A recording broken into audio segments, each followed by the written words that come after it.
भारत विविधता में एकता वाला देश और भारत की विविधता में एकता का एक बहुत अच्छा दर्पण उत्तर पूर्व भारत दिखाई देता है। उत्तर पूर्व भारत जहाँ की ट्राइब्स, जहाँ का कल्चर, जहाँ का पहनावा, खाना पीना, वहाँ के जो मेले हैं, त्योहार हैं, एक वाइब्रेंट इंडिया की तस्वीर को प्रदर्शित करते हैं। जब मैं उत्तर पूर्व भारत का नाम लेती हूँ तो आप मुझे ये बताइएगा कि आपके मन में ये वाली तस्वीर आती है या फिर ये वाली तस्वीर आती है। मैं अगर अपनी बात करूं तो देखिए मेरे मन में ये वाली तस्वीर आती है। इसका कारण ये है कि उत्तर पूर्व भारत की इंसर्जेंसी, उनके उग्रवाद, उनके अलगाववाद को लेकर इतनी ज़्यादा खबरें न्यूज़पेपर में रहती हैं कि हमारे मन में जो ये वाली पिक्चर्स हैं ये रजिस्टर हो गई हैं। लेकिन अनफॉर्चुनेटली ऐसा नहीं होना चाहिए था और हमारे मन में उत्तर पूर्व भारत की ये तस्वीरें जो है खूबसूरती के साथ दर्ज होनी चाहिए थी। तो वो क्या कारण है जो उत्तर पूर्व भारत की इन तस्वीरों के बजाय उन तस्वीरों को ज़्यादा महत्व देते हैं? क्या उत्तर पूर्व भारत आज भी भारत से अलग है? इस मुद्दे पर आज के वीडियो में हम चर्चा करेंगे। नमस्कार दोस्तों, मैं प्राची संस्कृति IAS यूट्यूब चैनल पर आप सभी का बेहद स्वागत करती हूँ। आज की वीडियो में उत्तर पूर्व भारत के इतिहास के बारे में हम जानेंगे। मुगल काल से स्टार्ट करेंगे, ब्रिटिश औपनिवेशिक काल में क्या हुआ, उग्रवाद के बीज वहीं पर कैसे पड़ गए थे और जब भारत आज़ाद हुआ तो क्या एक स्थिति थी। इन सारी चीज़ों के बारे में हम समझेंगे। हम उन कारणों के बारे में बात करेंगे जो उत्तर पूर्व भारत में अलगाववाद को प्रोत्साहित करती है। इससे पहले हम जानेंगे कि नॉर्थ ईस्ट इंडिया भारत के लिए इतना ज़्यादा महत्वपूर्ण क्यों है, क्योंकि अंतर्राष्ट्रीय सीमाओं के साथ जो है उत्तर पूर्व भारत लगता है। काफ़ी सारे देशों के साथ इंटरनेशनल बाउंड्री ये शेयर करता है। इसके अलावा हम ये देखेंगे कि अलग अलग राज्यों में वो कौन से उग्रवादी संगठन हैं जो मेनली वहाँ पर प्रॉब्लम्स को क्रिएट कर रहे हैं। इसके साथ ही वीडियो में हम समझेंगे क्या कुछ किया जा रहा है और क्या कुछ किया जाना चाहिए कि उत्तर पूर्व भारत भारत का ही एक अभिन्न अंग है, रहेगा और हमेशा से था भी। तो इसको इसी तरीके से रखने के लिए क्या कुछ किया जाना चाहिए, एक वे फॉरवर्ड पे चर्चा करेंगे। दो महत्वपूर्ण कानून जिनके बिना उत्तर पूर्व की चर्चा अधूरी हो जाती है, हमारे कॉन्स्टिट्यूशन की 6ठी अनुसूची और आसफा, इनके बारे में भी हम बात करेंगे। तो आइए स्टार्ट करते हैं आज की एक बेहद इंटरेस्टिंग वीडियो की पिक्चर्स के माध्यम से समझने का प्रयास करेंगे जो आपकी मुख्य परीक्षा के लिहाज से बेहद महत्वपूर्ण है। जब ये टॉपिक पूरा हो जाएगा तो इस पर एक मीन्स की आंसर राइटिंग लिखने का प्रयास भी आप कीजिएगा। तो सबसे पहले देखिए शुरुआत करते हैं उत्तर पूर्व के बारे में एक बेसिक इंट्रोडक्शन के साथ। तो देखिए ये हमारा एक प्यारा भारत महान है। अगर आप देखेंगे तो ये एक मेनलैंड इंडिया बेसिकली यहाँ पर बैठता है, राइट। इसके बाद में ये जो रेड कलर से आपको एरिया दिखाई दे रहा है इसको नॉर्थ ईस्ट इंडिया कहते हैं। नॉर्थ ईस्ट इंडिया की बात करें तो इसके अंदर में बेसिकली 8 जो है राज्यों को मोटे तौर पर लिया जाता है, जिसमें से 7 कौन कौन से? अरुणाचल प्रदेश, नागालैंड, मणिपुर, मिजोरम, त्रिपुरा, मेघालय, असम। इन 7 स्टेट को 7 सिस्टर्स ऑफ इंडिया भी बोलते हैं। 7 बहनें हैं ये भारत की। जब इनके साथ में हिमालयी राज्य सिक्किम भी जुड़ जाता है तो ये 8 राज्य बनते हैं जो भारत के उत्तर पूर्व का एक हिस्सा जो है बनाते हैं। अब वापस से आते हैं इस वाले मैप पर।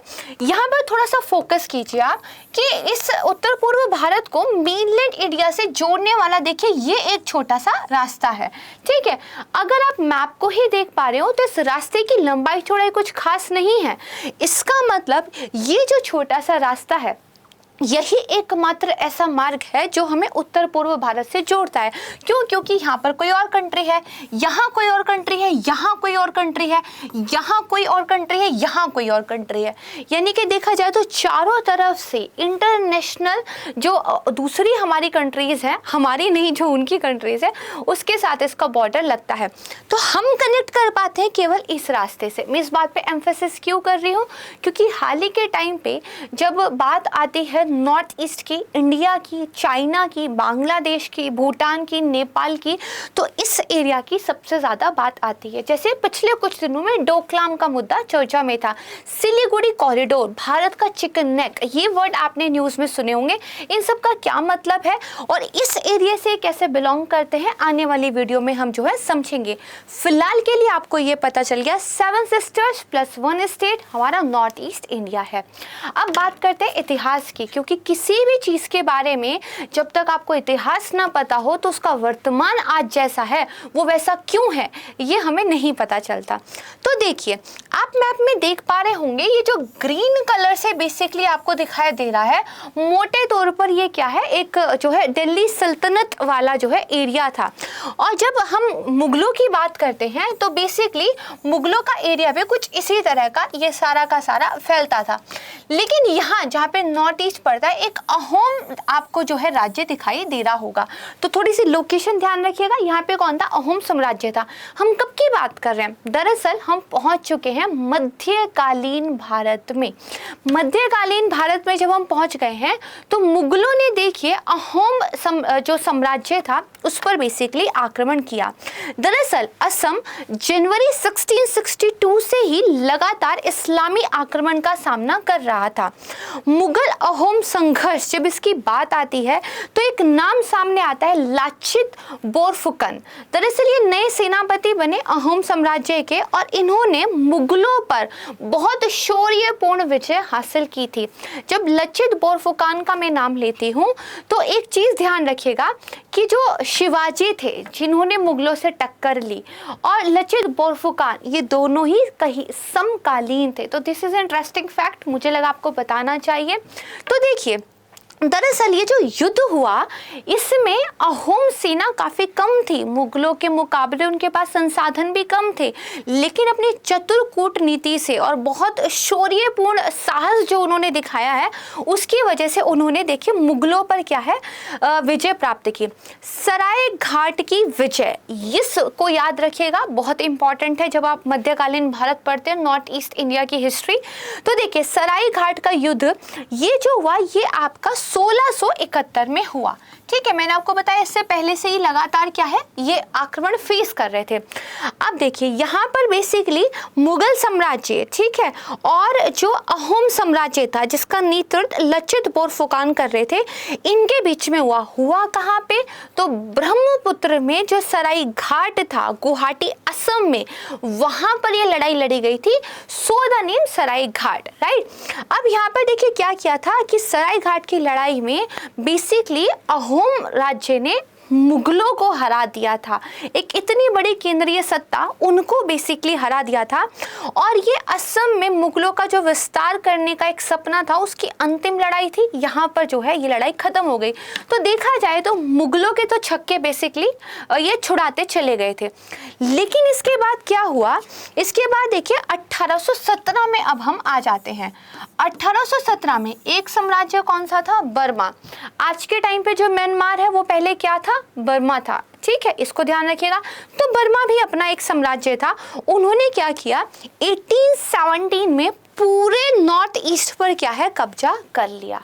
ठीक है, तो पूरा नॉर्थ ईस्ट अगर आप देखें तो बेसिकली इनके कब्जे में आ गया था। लेकिन अब आप थोड़ा सा इस मैप पे फोकस कीजिए। यहाँ पर आपको क्या दिखाई दे रहा है, ये आपको दिखाई दे रहा है ब्रिटिश एम्पायर। यानी कि 1817 की जब हम बात करते हैं तो अंग्रेज इस टाइम पर भारत में आ चुके थे। अंग्रेजों को ये पता था कि नॉर्थ ईस्ट में काफ़ी सारे प्राकृतिक संसाधन मौजूद हैं, लकड़ी काफ़ी मिलेगी, सेना में भर्ती करने के लिए लोग मिलेंगे, इसके अलावा वहाँ पर बाकी भी जो प्राकृतिक संसाधन होते हैं खनिज वगैरह वो काफ़ी है। दूसरा, वहाँ पर चाय की खेती के लिए बहुत उपयुक्त परिस्थितियाँ हैं।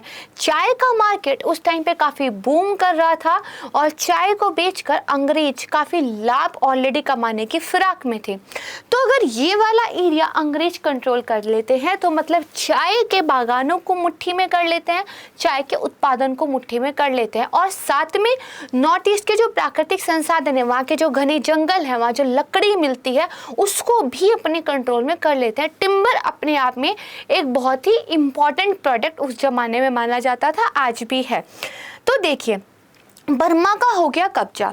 लेकिन इसके बाद 1824 में 1824 बहुत इंपॉर्टेंट है क्योंकि इस टाइम पे आंग्ल बर्मा युद्ध हुआ, ठीक है, इंडो बर्मी वॉर जो है इस टाइम पर माना जाता है।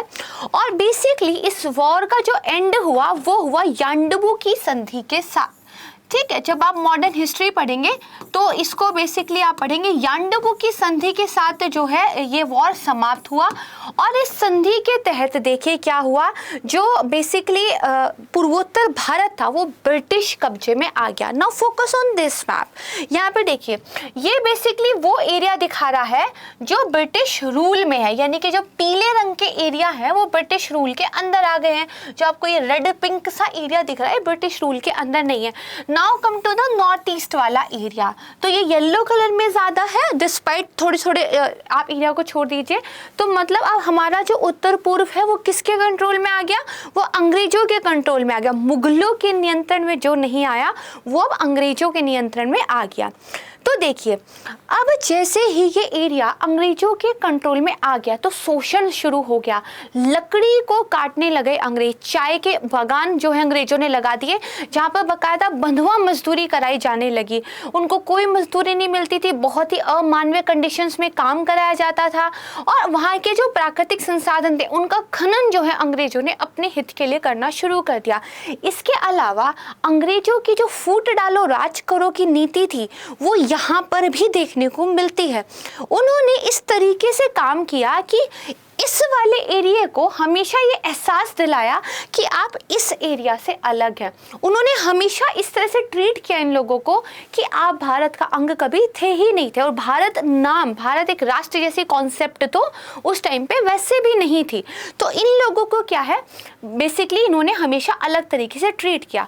दूसरा, अंग्रेजों के शासनकाल में एक और प्रॉब्लम आई। नॉर्थ ईस्ट की ट्राइब के अंदर बाहरी आदमी यानी कि जो बाहर से लोग आते हैं उनके प्रति एक नफरत, एक अविश्वास का भाव बढ़ गया क्योंकि वो लोग उनका शोषण करते थे, उनकी जमीनों पे कब्जा करते थे, उनका जो ट्राइबल कल्चर था उसमें दखल देते थे, उनके रीति रिवाजों को बुरा बोलते थे, उनको अनपढ़ गवार कहा जाता था और उनके साथ एक अमानवीय जो है व्यवहार किया जाता था।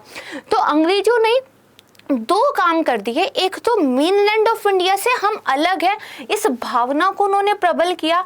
दूसरा, बाहर के जो भी आदमी हैं जो हमारी आइडेंटिटी से अलग लोग हैं वो अच्छे नहीं होते, ये अविश्वास जो है मन में भर गया। इसके बाद देखिए यही चलता रहा, आज़ादी आ गई। 1947 में हम जो है आज़ाद देश के रूप में हो गए। जब आज़ाद देश के रूप में हो गए तो एक राज्यों का पुनर्गठन वाला काम जो है शुरू हुआ। तो आपने भी देखा होगा नॉर्थ ईस्ट रीऑर्गेनाइजेशन बेसिकली ये हुआ। और फाइनली बेसिकली क्या, ये जो 7 राज्य हैं ये हमारे सामने आए, ठीक है। काफ़ी सारा राज्यों को तोड़ा मरोड़ा गया और बेसिकली एक बात करें तो असम से ही ये सारे राज्य जो है निकले हैं। हर ट्राइब की अपनी एक अलग आइडेंटिटी थी, उनका अपना एक अलग कल्चर था, उनकी अपनी महत्वाकांक्षाएं थी कि हम दूसरों से अलग होके रहें। तो इसीलिए अलग अलग राज्य जो है अस्तित्व में आए। फाइनली एंड में 1975 के आसपास जो है सिक्किम भी भारत में आ गया। अब जब उत्तर पूर्व भारत का एक अभिन्न अंग अच्छे तरीके से बन गया तो अब इसके कुछ डेवलपमेंट के लिए भी काम करने थे। तो देखिए 1995 में 2 बहुत इंपॉर्टेंट चीज़ें हुई। 1995 में पहले तो क्या किया गया, north east development finance corporation limited यानी कि north east development finance corporation limited basically इसका जो है गठन किया गया, राइट। तो इसका गठन हुआ तो इससे क्या है, जो उत्तर पूर्व का एरिया था इसके डेवलपमेंट पे फोकस करना शुरू कर दिया। सही बात है।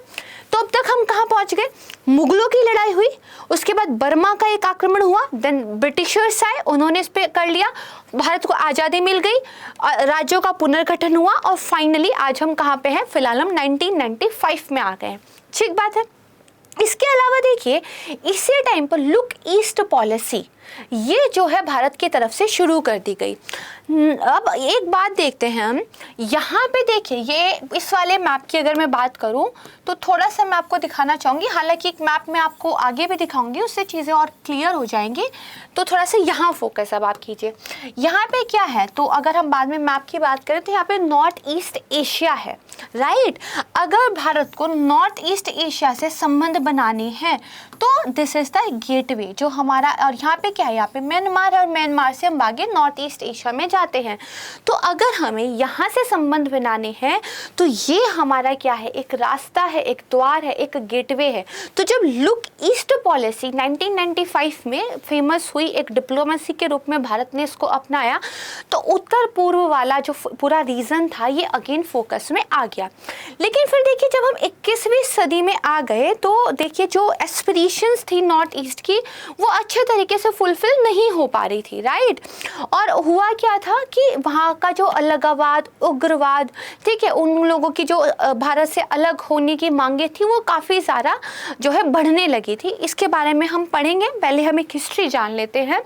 तो देखिए 2001 में क्या हुआ, सितंबर 2001 में, राइट, लिखा भी हुआ है, किसका गठन कर दिया, एक मंत्रालय का ही गठन कर दिया। बाकायदा हमने कहा एक डेडिकेटेड मिनिस्ट्री जो है नॉर्थ ईस्ट के लिए दे देते हैं, उत्तर पूर्वीय क्षेत्रीय विकास मंत्रालय, जिसको शॉर्ट फॉर्म में डोनर भी बोलते हैं।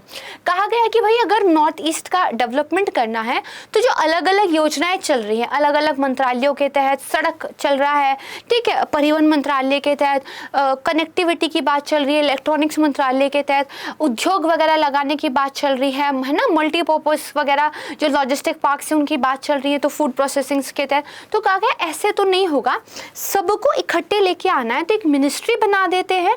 वो मिनिस्ट्री बाकी मंत्रालयों की योजनाओं का समन्वय करेगी, फंडिंग वगैरह का ध्यान रखेगी, और नॉर्थ ईस्ट की जो अपनी अलग डिमांड्स हैं, उनके जो अलग तरीके हैं, उनकी जो एक अलग सारी चीज़ें हैं, उनको ध्यान में रखते हुए उनका उसी तरीके से डेवलपमेंट का एक प्लान लेके आएगी। तो 2001 में एक बहुत इंटरेस्टिंग सा ये चेंज जो है हो गया, राइट।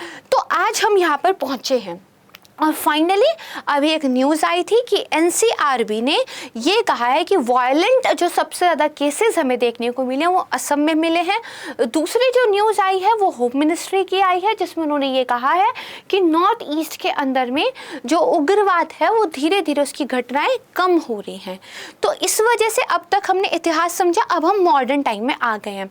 जब हम मॉडर्न टाइम में आ गए हैं तो सबसे पहला सवाल आपके मन में ये उठना चाहिए कि नॉर्थ ईस्ट हमारे लिए इतना महत्वपूर्ण क्यों है। कुछ का आंसर तो आपको पता भी चल गया होगा। तो सबसे पहले तो देखिए इसकी जो लोकेशन है, ठीक है, इसकी जो लोकेशन है वो किन किन कंट्रीज से मिलती है। अगर हम बात करें तो यहाँ पर देखिए, यहाँ पर ये सिक्किम किससे मिलता है, नेपाल से मिलता है। यहाँ पे क्या है, चाइना है, हालांकि ताइवान वाला ये एरिया जो है पड़ता है। इसके बाद ये देखिए भूटान बिल्कुल नॉर्थ, सिक्किम और बाकी नॉर्थ ईस्ट के बीच में सैंडविच ही है। इसी तरह मेनलैंड ऑफ इंडिया, पश्चिम बंगाल, और यहाँ पे जो नॉर्थ ईस्ट है इसके बीच में सैंडविच कौन है, बांग्लादेश है। फिर अगर इधर की बात करें तो ये पूरा एरिया क्या है, म्यांमार है। तो आप देखिए 1 2 3 4 5 अंतर्राष्ट्रीय देशों से सीमाएं मिलती हैं उत्तर पूर्व भारत की। तो स्ट्रैटेजिकली वैसे भी ये बहुत इंपॉर्टेंट हो जाता है। तो देखिए नेबरिंग कंट्रीज की अगर मैं बात करूं तो देखिए 1395 किलोमीटर का जो एरिया है वो तिब्बत ऑटोनोमस रीजन के साथ भारत जो है शेयर करता है। इसके बाद म्यांमार की अगर बात करूं तो करीब 1643 किलोमीटर का बॉर्डर जो है साझा करता है। अगर बात की जाए बांग्लादेश की तो ये करीब 1596 किलोमीटर का जो है अंतर्राष्ट्रीय बॉर्डर साझा करता है। और अगर नेपाल की बात करें तो ये करीब 97 किलोमीटर की अंतर्राष्ट्रीय जो सीमा है वो साझा करती है। एरिया मतलब मैं वही कह रही हूँ कि इतने किलोमीटर की जो अंतर्राष्ट्रीय सीमा है वो जो है साझा की जाती है। भूटान की बात करें तो 455 किलोमीटर जो लंबी है अंतर्राष्ट्रीय सीमा जिसको हम जो है साझा करते हैं। तो यानी कि अच्छा खासा एक एरिया ऐसा है जिसको हम इंटरनेशनल जो कंट्रीज हैं उनके साथ साझा करते हैं। अब बात आती है सिलीगुड़ी कॉरिडोर की, ठीक है। सिलीगुड़ी कॉरिडोर क्यों इंपॉर्टेंट है नॉर्थ ईस्ट, सिलीगुड़ी कॉरिडोर देखिए क्या है, chicken neck of India. Chicken neck मतलब क्या, एक पतली सी गर्दन जिसको एक ही बार मुट्ठी में पकड़ के भेज दिया तो काम खत्म। भारत की भी एक ऐसी गर्दन, एक सॉफ्ट गर्दन है और वो बेसिकली यहाँ पड़ती है। ये देखिए, अगर मुझे यहाँ जाना है तो मुझे यहाँ से जाना होगा। This is a very small area. यहाँ पे कौन है? नेपाल है। यहाँ पे कौन है? भूटान है। यहाँ कौन बैठा है? चीन बैठा है। यहाँ कौन है? बांग्लादेश है। इन कंट्रीज़ के बीच में फंसी हुई है भारत की ये छोटी सी गर्दन। और दरअसल ये जो सिलीगुड़ी कॉरिडोर है, कैन यू इमेजिन, ये सिर्फ 21 से 40 किलोमीटर जितना ही है। इतना कम है, ठीक है।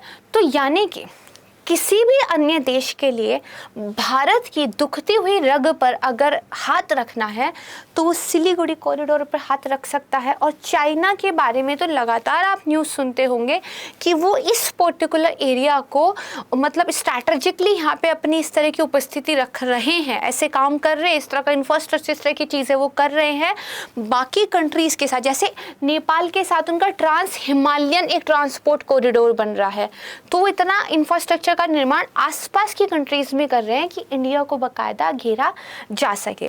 तो देखिए, वापस से आते हैं नॉर्थ ईस्ट। इसका टोटल एरिया कितना बनता है? तो करीब 2,62,230 किलोमीटर, ठीक है, स्क्वायर किलोमीटर। ये पूरे इंडिया के अगर एरिया की बात करें तो कितना बनता है? 8% ऑफ इंडिया का ये बनता है। टोटल कितना इंटरनेशनल बॉर्डर शेयर कर रहा है? तो करीब 5,182 किलोमीटर का जो एरिया है वो ये एक इंटरनेशनल बॉर्डर के रूप में शेयर कर रहा है, ठीक है। दूसरी बात क्या है कि देखिए, gateway to south east Asia है। अब एक बात बताइए, अगर विदेशी ताकतों को भारत में प्रॉब्लम क्रिएट करनी है तो दो तरीके से वो कर सकते हैं, state actor, non state actor. इसका मतलब क्या हुआ? स्टेट एक्टर कि राज्य ही जो है प्रॉब्लम्स क्रिएट करने के लिए फंडिंग दे रहा है, संसाधन दे रहा है, और राज्य ही जो है, कोई देश ही जो है भारत में प्रॉब्लम कर रहा है। नॉन स्टेट एक्टर कौन होते हैं? जिनको पैसा कमाना, उनको ड्रग्स बेचनी है, उनको हथियारों की तस्करी करनी है, तो ये सब काम करने के लिए वो क्या चाहेंगे? अब एक बात बताइए, चाहे कोई देश या कोई भी ऑर्गेनाइजेशन जो ये चाहता है कि अपने हित जो है वो साझा करे, या तो इस एरिया पे कब्जा कर ले, एक स्टेट एक्टर तो यही चाहेगा। नॉन स्टेट एक्टर क्या चाहेगा? यहाँ पे लॉ एंड ऑर्डर ना रहे, हम हथियारों की तस्करी करें, हम ड्रग्स बेचें, हम अपना जो है इलीगल सारे धंधे चलाएं। उसके लिए वो चाहेंगे कि जो भारत सरकार है उसका नियंत्रण यहाँ ना रहे, राइट। और भारत सरकार का नियंत्रण ना रहे, इसके लिए लोगों को भड़काना पड़ेगा, लोगों को ये समझाना पड़ेगा कि द गवर्नमेंट ऑफ इंडिया ये आपके हित में काम नहीं करती है, आप इससे खुद को अलग कर लो। तो मोटे तौर पर ये वो चीज़ें थी जिन्होंने बेसिकली यहाँ पे उग्रवाद को बढ़ावा दिया है। उग्रवाद शुरू कैसे हुआ है उसका एक डिफरेंट रीज़न है, उस पर भी बेसिकली हम बात करेंगे। लेकिन जो मैंने बात शुरू की थी कि north east of India important क्यों है इम्पॉर्टेंट? इंटरनेशनल बॉर्डर्स की वजह से। दूसरा, यहाँ पर हमारे देश की आंतरिक सुरक्षा को चुनौती मिलती है क्योंकि बहुत सारे अलगाववादी संगठन इस पर्टिकुलर एरिया में काम कर रहे हैं। तीसरा, ये भारतीय विविधताओं का दर्पण है। चौथा, प्राकृतिक संसाधनों से भरपूर है, अगर उनका दोहन हम अच्छे तरीके से कर लेंगे तो वो इंडिया के लिए भी और उत्तर पूर्व जो भारतीय हैं उनके लिए भी बहुत बेहतरीन होगा। पांचवा कौन सा इंपॉर्टेंट है? तो दक्षिण पूर्व एशिया का ये द्वार है, गेटवे है। थोड़ा सा मैप की सहायता से समझते हैं। मैं साइड हो जाती हूँ, मैप दिखाई देगा। देखिए, ये हमारा नॉर्थ ईस्ट जो है इंडिया का भाग है। ये क्या है? यहाँ पे म्यांमार है, और ये पूरा एरिया क्या है आपका? तो ये दक्षिण पूर्व एशिया है। तो दक्षिण पूर्व एशिया हमारे लिए इसलिए भी इम्पॉर्टेंट है क्योंकि हमारे बहुत अच्छे ट्रेड रिलेशनशिप उनके साथ है, हमारा व्यापार बहुत अच्छा होता है। इसके अलावा भी अलग अलग फोरम में हम उनके साथ बैठते हैं, अपने हित की बातचीत करते हैं। तो अगर इन कंट्रीज के साथ हमें संबंध अच्छे रखने हैं, और दूसरा साउथ चाइना सी यानी कि जो दक्षिणी चीन सागर है, इस पे जो चाइना अपना एक प्रभुत्व बना के रखता है, और ये जो बेसिकली यहाँ पे मलक्का की खाड़ी वाला पूरा एरिया पड़ता है जिससे बहुत सारा समुद्री व्यापार होता है। इन सारी चीज़ों पर अगर भारत को अपना थोड़ा सा ध्यान रखना है, अपने हितों को देखना है, तो इस एरिया में पहुंच बनाने के लिए यही जो है द्वार है। तो इसीलिए कहा जाता है it is a gateway to East Asian countries. तो ये दक्षिण पूर्व एशिया के लिए क्या है, एक द्वार है, तो इसीलिए भी क्या है, इंपॉर्टेंट है, राइट, ये समझ गए। अब देखिए थोड़ा सा जो मैं आपको चिकन नेक की बात बता रही थी, इसको और जूम करके देखते हैं। यहाँ पर ये भूटान है, ठीक है, ये नेपाल है, इधर आपका क्या है, चाइना पड़ रहा है, और दिस इज योर बांग्लादेश, ठीक है। अब ये यहाँ पर थोड़ा सा देखिए आ जाइए, जितना मैंने रेड किया है बस इतना ही गैप है। अगर आपको यहाँ से यहाँ पहुँचना है तो ये क्या है, भारत की चिकन नेक है, दुखती रग भी कह सकते हैं इसको भारत की। तो इसको लेकर बेसिकली हम थोड़ा सा क्या है, काम कर रहे हैं। अब बात आ जाती है यहाँ पर, इन पिक्चर्स को ध्यान से देखिए। मैंने वीडियो की स्टार्टिंग से ही आपको बोला है कि अलगाववाद, उग्रवाद नॉर्थ ईस्ट की एक क्या है, समस्या है। तो देखिए बेसिकली ये समस्या शुरू कैसे हुई, वापस आइए उस इतिहास पर जो मैंने आपको स्टार्टिंग में बताया था। अंग्रेजों ने एक तो लोगों का शोषण किया, दूसरे उन्होंने क्या किया, उनमें हमेशा एक अलगाववाद की भावना भरी। तो इसकी वजह से ये जो स्टेट्स थी बेसिकली, ये मेन इंडिया के साथ जुड़ना नहीं चाहती थी, ये अपना पृथक अस्तित्व देखते थे, और ये बेसिकली अपनी एक सेपरेट आइडेंटिटी, अपने लिए एक सेपरेट हिस्सा चाहते थे। तो basically rest of the country से इनका जो जियोपॉलिटिकल पोजीशन है एकदम हटके है। इस रीजन की वजह से इनका जो एक डाइवर्स एथनिक ग्रुप है, इनकी नस्ल जातीयता जो विविधता है, और साथ में जो डिफरेंट हिस्टोरिकल बैकग्राउंड है, क्योंकि देखिए पूरा भारत मुगलों के कंट्रोल में रहा। वापस से इतिहास पे चलते हैं, ये मुगलों से बचे रहे और फिर ये बर्मा के कंट्रोल में चले गए, फिर ब्रिटिशर्स के कंट्रोल में आ गए। तो वो जो पूरे एक राष्ट्र भारत के अंदर आने वाली बात थी वो कभी आई नहीं। तो ये कुछ ऐसे रीजंस रहे कि इनमें ये हमेशा एक फीलिंग रही कि हम जो है भारतीयों से थोड़ा अलग है। जैसे शुरुआत करते हैं असम से। अगर मैं असम की बात करूं तो 1947 में असम को बंगाल का जो पूरा का पूरा एक प्रोविंस था, उसके बहुत सारे हिस्से को असम के साथ मर्ज कर दिया गया। बंगाल उड़ीसा ये एरिया था, तो 1947 में बंगाल का कुछ हिस्सा था उसको असम के साथ मर्ज कर दिया गया। इसके साथ ही इमिग्रेशन, प्रवास जो है शुरू हो गया। प्रवास शुरू होने की वजह से जो मेजर इन्फ्लक्स था बंगाली हिंदुओं का, वो बेसिकली असम की ओर जाने लगा। देखिए जब एक एरिया में एक आइडेंटिटी के लोग रहते हैं, वहाँ पर अगर दूसरी आइडेंटिटी के लोग आने शुरू हो जाएं, उनका रोजगार, उनके संसाधन वो छीनने लगे, या मतलब आप कहें कि पहले ही संसाधन कम है, रोजगार कम है, उस पर दूसरे लोग भी आके हक जमाने लगे, तो एक बेचैनी होती है, एक आइडेंटिटी क्राइसिस होता है, राइट। उसके बाद देखिए क्या हुआ, ये तो चला एक दौर। दूसरा दौर कब चला, जब पाकिस्तान बांग्लादेश वाला इश्यू उभर के आया। तो देखिए जब 1970-71 के टाइम पर बांग्लादेश सेपरेट हुआ पाकिस्तान से, पूरी युद्ध वाली स्थिति हो गई, तो बांग्लादेशी मुसलमानों ने एक्चुअली वहां से जाना शुरू कर दिया, कहां पर, असम में। और ये युद्ध की वजह से नहीं, युद्ध से पहले पाकिस्तानियों ने बांग्लादेश पर, जो कि पहले पाकिस्तान का हिस्सा था, उस पर जो बहुत सारे अत्याचार किए, तो लोग इमिग्रेट करके जाने लग गए असम में, ठीक है।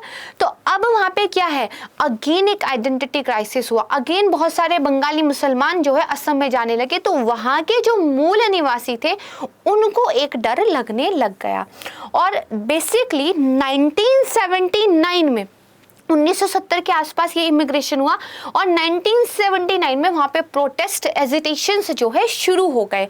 जैसे ही ये प्रोटेस्ट वगैरह शुरू हुए तो एक संगठन का उदय हुआ जिसको बोलते हैं all Assam student union, AASU।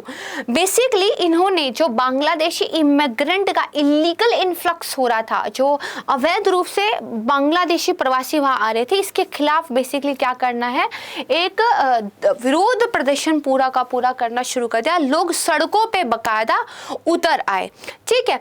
उसके बाद देखिए यहाँ पर एक पुराना फोटो है जिसमें राजीव गांधी जी बैठे हुए हैं। तो गवर्नमेंट ने क्या है, प्रयास करना शुरू किया, और एक थोड़ा सा अच्छा प्रयास हुआ भी। देखिए 1985 में असम अकॉर्ड, असम समझौता भी जो है साइन हो गया, और इससे क्या है, जो प्रोटेस्ट वगैरह चल रहे थे उस टाइम पर वो थोड़े से शांत हो गए। लेकिन जो असम स्टूडेंट वाला जो एक ये संगठन था उसने अपने आप को चेंज कर लिया, उन्होंने अपना नाम रख लिया असम गण परिषद AGP, और वो एक रीजनल पॉलिटिकल पार्टी के रूप में उभरे। उन्होंने चुनावों में पार्टिसिपेट भी किया और वो बाकायदा वहां पर जीते भी। ठीक है, तो ये बेसिकली रहा। लेकिन ये जो प्रॉब्लम थी ये सिर्फ असम तक सीमित नहीं रही। ये जो इमिग्रेशन का मुद्दा था, दूसरी ट्राइब्स के साथ जो प्रॉब्लम थी, ये सब बाकी हिस्से में भी चल रहा था। अगर बात की जाए सबसे पहला अलगाववादी मूवमेंट हमें कहाँ देखने को मिला था, तो असम नहीं था, वो था नागालैंड। 1947 में नागा लोगों ने एक अलग नागालिंगम, एक अलग ग्रेट नागालैंड की मांग करने के लिए विरोध प्रदर्शन करना ऑलरेडी शुरू कर दिया था। तो प्रॉब्लम एक्चुअली भारत की आज़ादी के साथ ही एक आप कह सकते हैं अंग्रेजों के गिफ्ट के रूप में भारत को मिली थी कि नॉर्थ ईस्ट जो कि भारत को अपना मानता नहीं था, वो उससे अलग होने के लिए बेसिकली क्या है प्रॉब्लम्स करने लगे थे। तो धीरे धीरे क्या है, हर जगह जब अलगाववादी मूवमेंट शुरू हुआ तो अलग अलग संगठन जो है सामने आने लगे। कुछ संगठनों के नाम मैं आपको बता देती हूँ ताकि जब न्यूज़ में या करंट अफेयर में या अपनी बुक में आप पढ़े तो आपको समझ में आए। जैसे वृद्धर नागालिंगम, जो सबसे पहली अलग एक मांग जो है भारत को फेस करनी पड़ी, तो national socialist council of Nagaland NSCN इनके द्वारा फेस करनी पड़ी थी। हालांकि बाद में NSCN में भी फूट हो गई और जो NSCN है ये भी NSCN के खापलांग और शाख मुईवा इन दो के रूप में विभक्त हो गई थी। अब उसमें से एक को टेररिस्ट ऑर्गेनाइजेशन सरकार ने घोषित किया हुआ है, एक के साथ एक पीस एग्रीमेंट हमने 2015 में साइन कर लिया था। ठीक है, मिजो आंदोलन की बात तो मिजो नेशनल फ्रंट है, असम के अलगाववादी United liberation front of Assam alpha है। ठीक है, मणिपुर के भी अलगाववादी है तो यूनाइटेड नेशनल लिबरेशन फ्रंट है, और मेघालय में भी है गारो नेशनल लिबरेशन आर्मी। और सिर्फ यही नहीं है, मैनी मोर्स आर देयर। उन सबके नाम हमें क्योंकि याद नहीं रहेंगे, काम के भी नहीं रहेंगे, मेंस के आंसर राइटिंग में आपको कुछ के नाम याद होने चाहिए, तो ये अगर आप याद कर लेंगे तो काम चल जाएगा। अब बात करते हैं कि ये जो इतनी सारी प्रॉब्लम्स फेस हो रही है, ये जो विरोध प्रदर्शन देखने को मिल रहा है, तो बेसिकली वहाँ के लोग क्या कहते हैं, उनका क्या कहना है। तो एक तो देखिए भौगोलिक दूरी है मेनलैंड ऑफ इंडिया से, तो जितनी डेवलपमेंट इस मुख्य भूमि भारत में आई उतनी नॉर्थ ईस्ट में नहीं है। उसका रीज़न क्या था, भौगोलिक दूरी थी, वहाँ काफ़ी सारी जो वहाँ का टेरेन है वो काफ़ी डिफ़िकल्ट है, पहाड़ी वाला एरिया है, काफ़ी जंगल थे, नदी घाटियाँ काफ़ी थी, तो वहाँ पे बेसिकली बहुत ऐसे सारे कारणों की वजह से डेवलपमेंट हुआ ही नहीं। तो उन लोगों को जो ये कहा गया था कि अगर आप भारत में आएंगे तो आपका विकास होगा, आधुनिक आप जो है लोग कहलाएंगे, बनेंगे, वो नहीं हुआ। ना वहाँ रोजगार के अवसर जनरेट हुए, ना ही मेनलैंड ऑफ इंडिया के साथ उनको जोड़ने की ज़्यादा कोशिशें हुई। कल्चरली जो है अलग रहे, मेनलैंड ऑफ इंडिया के लोगों ने भी उनको ऐसे नहीं अपनाया जिस तरह से अपनाना चाहिए था, तो ये प्रॉब्लम। दूसरी राजनीतिक उपेक्षा हुई, जो मुख्य भूमि भारत की राजनीति थी उसमें कभी भी नॉर्थ ईस्ट के नेताओं को उतना महत्व दिया ही नहीं गया जितना दिया जाना चाहिए था। हमेशा पॉलिटिकल पार्टीज उत्तर भारत के ही जो है मुख्य धारा में रहे और उत्तर भारत के ही ज़्यादातर पॉलिटिकल जो फिगर्स थे वो हमेशा पावर में रहे, तो नॉर्थ ईस्ट के लोगों को एक वो भी उपेक्षा झेलनी पड़ी। इसके बाद देखिए सांस्कृतिक अलगाववाद, ना इन लोगों ने उनको अपनाया ना उन लोगों ने इनको अपनाया। अभी भी बहुत सारे ऐसे केस होते हैं जहाँ पे उनको चाइनीज कह के पुकारा जाता है जबकि वो भारत के नागरिक हैं, जैसे आप और मैं हैं बिल्कुल वैसे ही। तो आज तक अगर ये समस्या है तो पहले तो और भी ज्यादा होगी। फिर देखिए जितना डेवलपमेंट, जितना कि आधुनिक चीज़ें यहाँ आई है ना, जितने एजुकेशनल इंस्टीट्यूट, हॉस्पिटल, सड़कें, पुल, ब्रिजेस, कंपनीज, एम्प्लॉयमेंट यहाँ आया, इतना वहाँ नहीं आया। तो ये कभी उनको फील ही नहीं हुआ कि अगर हम भारत का एक हिस्सा हैं तो बाकी भारत से हम अलग क्यों हैं। This is the basic question. इसके अलावा कुछ और अन्य कारण थे। अब देखिए, अब धीरे धीरे हम वापस आते हैं आज के टाइम में। तो आज के टाइम में क्या हो रहा है, धीरे धीरे पूर्वोत्तर के उग्रवाद का क्या है अंत हो रहा है। इससे पहले जैसे आप कुछ कटिंग्स देख लीजिए, केंद्रीय उत्तर पूर्वी क्षेत्र विकास और पर्यटन संस्कृति मंत्री जो है उन्होंने पूर्वोत्तर क्षेत्र विकास मंत्रालय के अनुदान की मांग पर चर्चा में भाग लिया, यानी कि कुछ पैसा वगैरह हम डेवलपमेंट के लिए दे रहे हैं, उस पर बाकायदा चर्चा हो रही है। एक न्यूज़ है।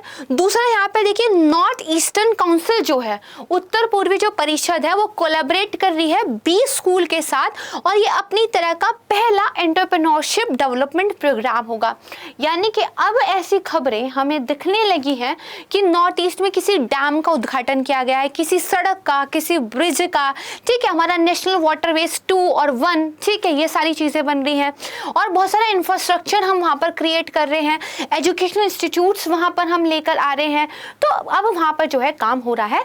तो इन सारी बातों की वजह से अब धीरे धीरे क्या हो रहा है, उग्रवाद जो है कम हो रहा है। जैसे यहाँ पर 2 चीज़ें आप देखिए, ये क्या बताया हुआ है, एंड ऑफ लॉन्गेस्ट इंसर्जेंसी, क्या जो एक सबसे लंबा अलगाववादी दौर चला था, क्या उसका खात्मा हो गया है। जैसे 1953 में सेंटर ने नागा नेशनल काउंसिल को जो है बैन कर दिया था।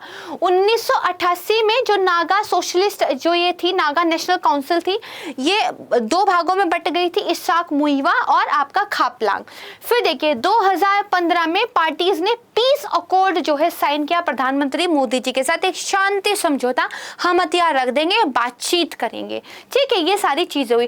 तो 2015 के पीस अकॉर्ड की डिटेल पब्लिक में तो नहीं आई है, बट वहां पर चीजें थोड़ी सी सुधरी हैं, but still we have a long way to go, हमें काफी आगे चलना होगा। अब देखिए, कई बार कुछ लोग मुझसे पूछते हैं कि मैम अगर वो एक ग्रेटर नागालिंगम की मांग कर रहे हैं, इतना मतलब जब से भारत आज़ाद हुआ है तब से लड़ रहे हैं, तो क्यों ना हम उनको दे दें। It's not possible. वाई? देखिए ये वाला जो मैप है इस पे ध्यान दीजिए, ये दरअसल ग्रेटर नागालिंगम की जो उनकी मांग है उसको दर्शाता है। इसमें अगर आप बात करेंगे तो मणिपुर का एरिया, असम का एरिया, अरुणाचल प्रदेश का एरिया आता है। तो पहली बात तो जो वो स्टेट है, जो वहाँ के लोग हैं, वो अपनी ज़मीन देने को क्यों राजी होंगे। दूसरा बहुत बड़ा कारण है, ये क्या है, म्यांमार है। म्यांमार अनदर कंट्री है, एक अलग संप्रभु राज्य है, ये उसका भी कुछ हिस्सा एक्चुअली ग्रेटर नागालिंगम के अंदर सोच के रखते हैं। तो क्या हम किसी की अंतर्राष्ट्रीय जमीन छीन कर दे सकते हैं? तो इट्स नॉट पॉसिबल। तो इसीलिए जो ये बात आता है कि क्यों नहीं दे देते हैं, तो इसीलिए नहीं दे पाते हैं, ठीक है। अब देखिए, अब पिछले 5 से 6 वर्षों की अगर मैं बात करूं तो उग्रवाद में भारी गिरावट देखने को मिल रही है और गृह मंत्रालय ने 2019 में एक रिपोर्ट जारी की थी, जिसके अनुसार उन्होंने बताया कि 2014 के बाद से पूर्वोत्तर भारत में हमें उग्रवाद थोड़ा देखने को कम मिल रहा है, ठीक है। तो ये चीज़ ध्यान रखिएगा। तो अब देखिए, हमने शुरुआत कहाँ से की कि उत्तर भारत में जब अंग्रेज आए तो उन्होंने अलगाववाद को बढ़ावा दिया।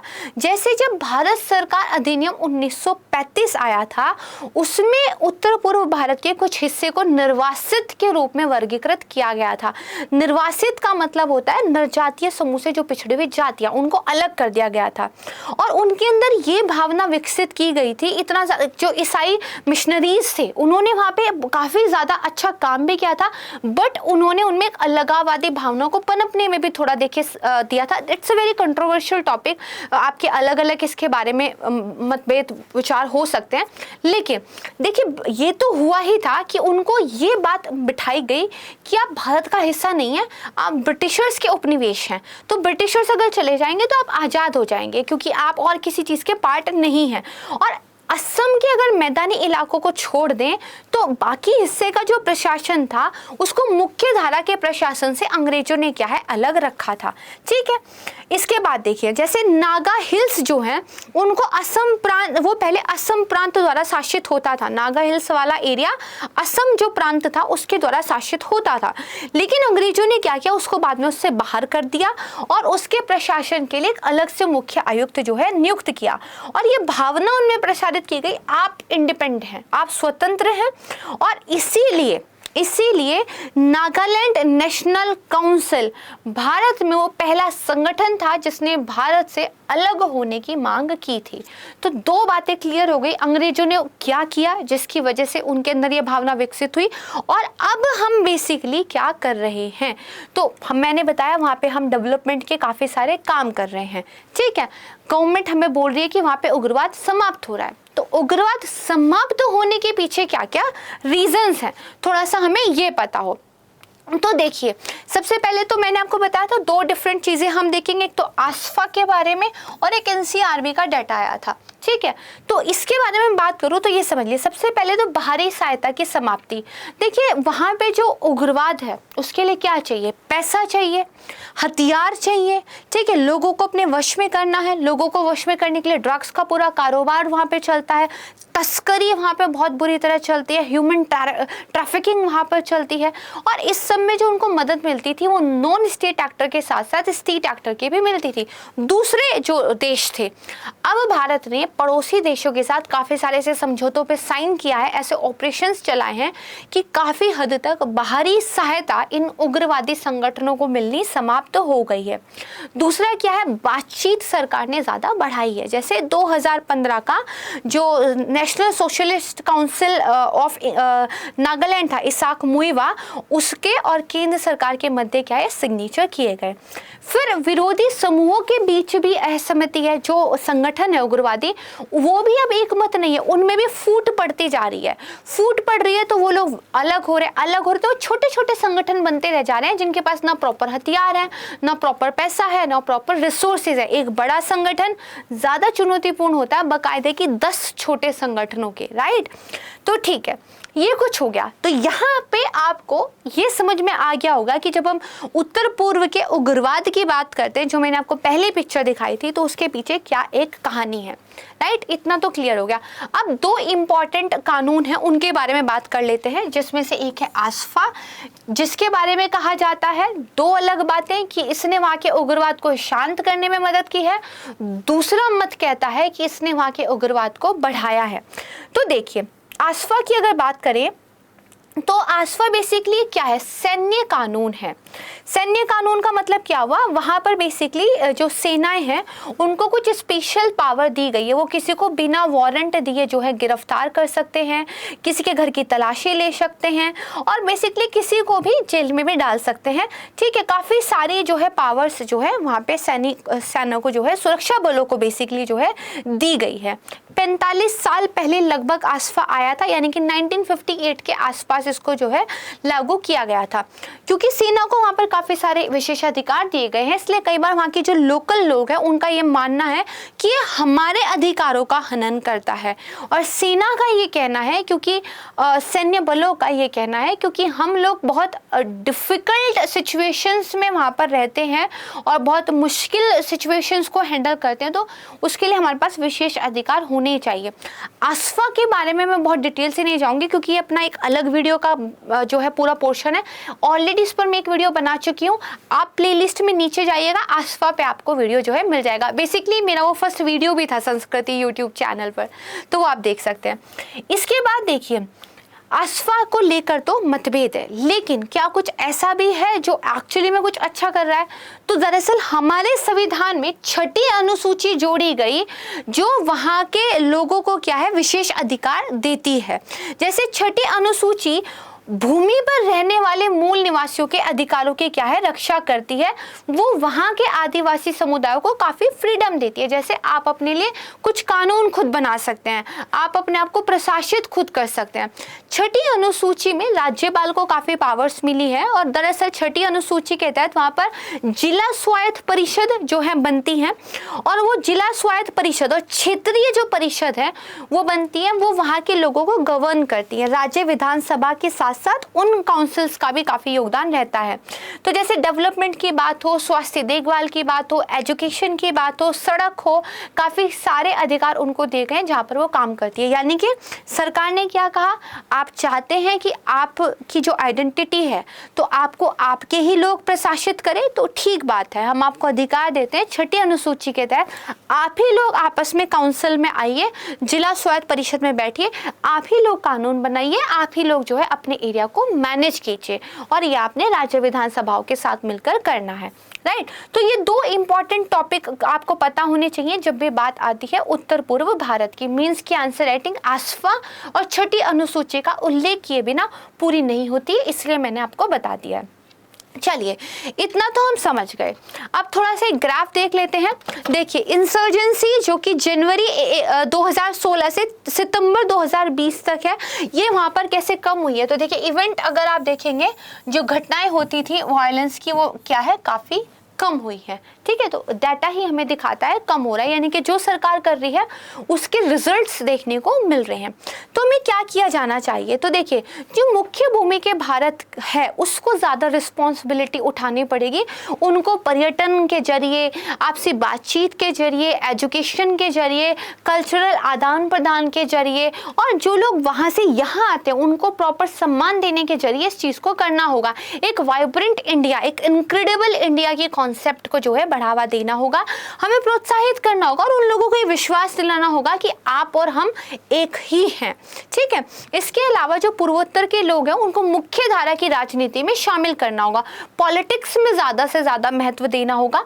विकास योजनाओं को बढ़ावा देने की ज़रूरत है। जैसे एक अलग मिनिस्ट्री हमने बनाई है, काफ़ी सारी योजनाएं चल रही हैं, वहाँ के लिए हमें और ज़्यादा क्या है, फंडिंग देने की ज़रूरत है। जितनी भी योजनाएं उन पर ज़्यादा तीव्र गति से काम करने की ज़रूरत है। सांस्कृतिक सहकार्यों को बढ़ावा देना, जैसे एक भारत श्रेष्ठ भारत, इस तरह के जो है प्रोग्राम लेकर आने की ज़रूरत है।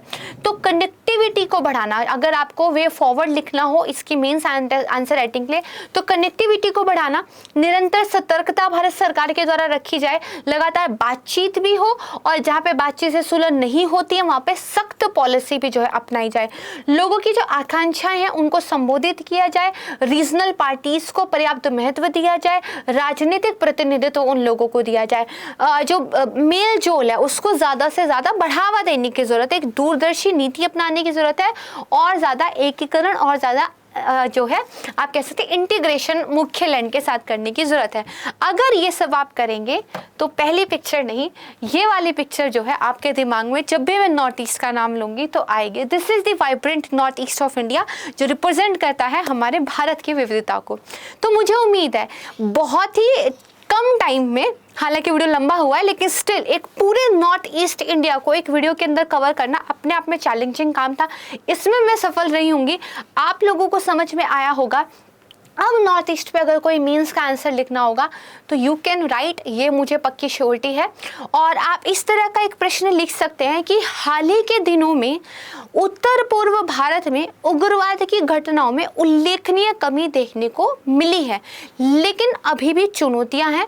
तो भारत सरकार को क्या कदम उठाए जाने की ज़रूरत है कि उत्तर पूर्व भारत से उग्रवाद को बिल्कुल समाप्त कर दिया जाए। अगर इस टॉपिक को आप सिलेबस से जोड़ेंगे तो इंटरनल सिक्योरिटी, आंतरिक सुरक्षा से ये जुड़ता है। इस पर आंसर ज़रूर लिखिएगा, और आप चाहें तो कमेंट सेक्शन में मुझे बता सकते हैं कि ये वीडियो आपको कैसा लगा। आपके कमेंट्स का मुझे इंतज़ार रहता है। और हाँ, प्लीज़ चैनल को सब्सक्राइब कीजिए।